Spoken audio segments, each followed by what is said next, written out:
Racine énième d'un nombre complexe.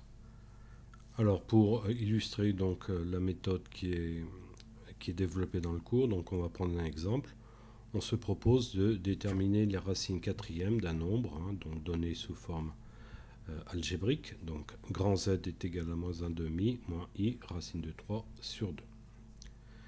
Alors la méthode est semblable à celle qu'on a avec les racines carrées, c'est-à-dire on pose le problème d'une manière un peu différente en disant est-ce qu'il existe un nombre petit z tel que petit z à la puissance 4 est égal à grand Z.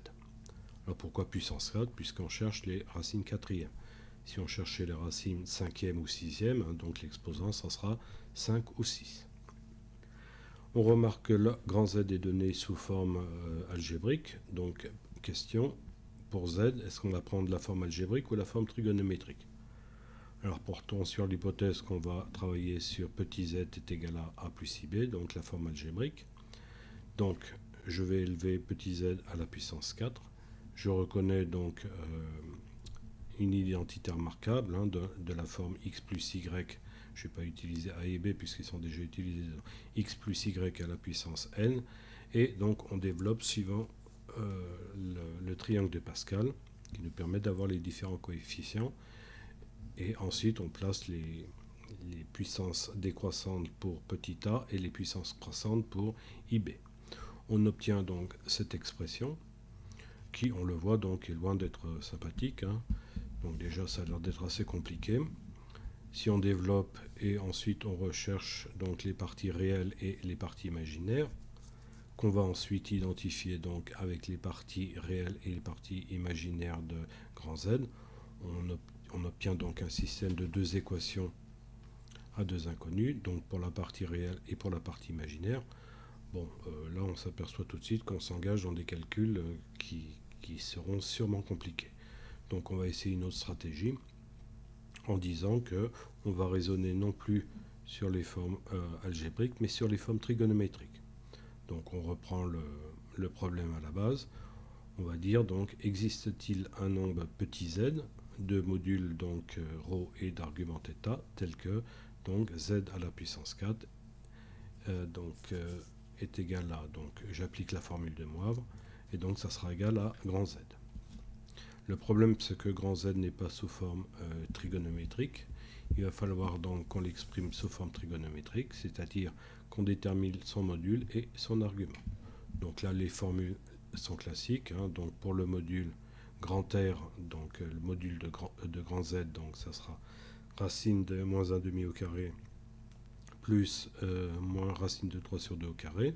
Je développe et j'obtiens donc un module qui est égal à 1.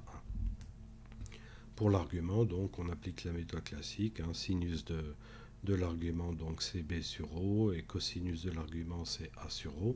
J'en déduis que l'angle phi est égal à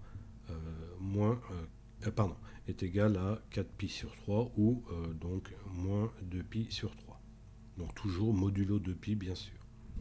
Donc ensuite, je vais remplacer petit z et grand Z par leurs expressions. Donc petit z à la puissance 4 est égal à grand Z, c'est-à-dire sous forme polaire, qui est en fait la forme trigonométrique, bien sûr. Donc la forme condensée de la forme trigonométrique. Donc ρ à la puissance 4, et donc j'applique la formule de Moivre.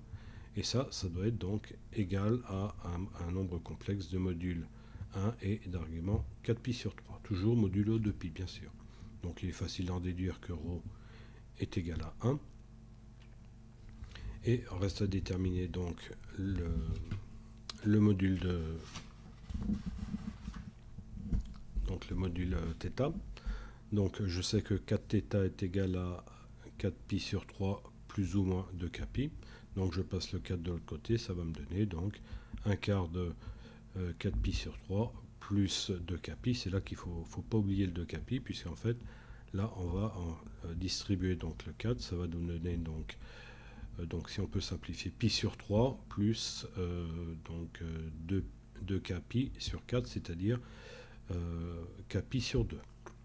Et ensuite, on fait varier k, qui est un entier naturel, donc de 0 jusqu'à 3. Donc première valeur, donc k égale 0, j'obtiens la première racine quatrième de grand Z. Donc module, de toute façon les modules sont les mêmes partout, il n'y a que l'argument qui va changer. Donc en fait j'aurai 4 arguments qui seront donnés en fait en développant donc cette expression. Donc le premier argument ça sera, c'est-à-dire qu'en fait toutes les solutions seront disposées sur un cercle, puisque là en fait le module est le même pour les 4 valeurs de petit z. Donc le premier argument ça sera pi sur 3, le deuxième argument ça sera 5 pi sur 6, le troisième donc 4 pi sur 3, et donc le quatrième, puisque la racine quatrième il y aura 4 racines en fait, hein, donc ça sera 11 pi sur 6. Voilà la méthode générale qu'on peut généraliser à une racine donc d'ordre n, hein, pour tout nombre complexe. On s'aperçoit que bien évidemment la forme trigonométrique, hein, est la plus pratique. Il faut laisser tomber donc la forme algébrique pour la recherche de racines énième.